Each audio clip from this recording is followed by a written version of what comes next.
Moving on, a medicine meant for relief that has turned into a reason for grief. Major fallout in the deadly cough syrup case. The Rajasthan government has cracked down hard, suspending its drug controller, Rajaram Sharma. This comes after 3 child deaths were confirmed in the state. The government has also banned all purchases from the manufacturer Kaysons. Chief Minister Mohan Yadav has ordered a statewide ban on cold riff and all other products from the manufacturing company, whose factory is based in Kanchipuram in Tamil Nadu. The Tamil Nadu government was immediately asked to probe that investigation report that is now in, and based on its findings, strict action has followed. Chief Minister Mohan Yadav has made one thing clear: the culprits will not be spared.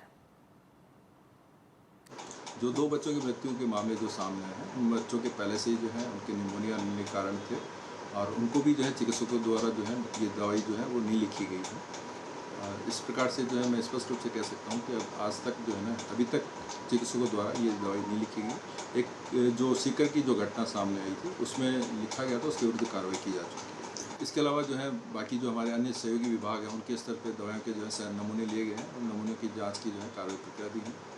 जब जांच आएगी उसके अनुसार संबंधित विभाग के द्वारा अग्रिम कार्रवाई की जाएगी। जो 9 बच्चों की डेथ हुई उनमें से 6 बच्चों से बात हुई थी, जिनमें से 5 बच्चों पर कोल्ड ड्रिफ्ट की हिस्ट्री और 1 पर नेस्ट्रो की हिस्ट्री निकली है। तो उसके हमने सैंपल्स भेज दिए हैं, उसकी भी जांच अवेटेड है।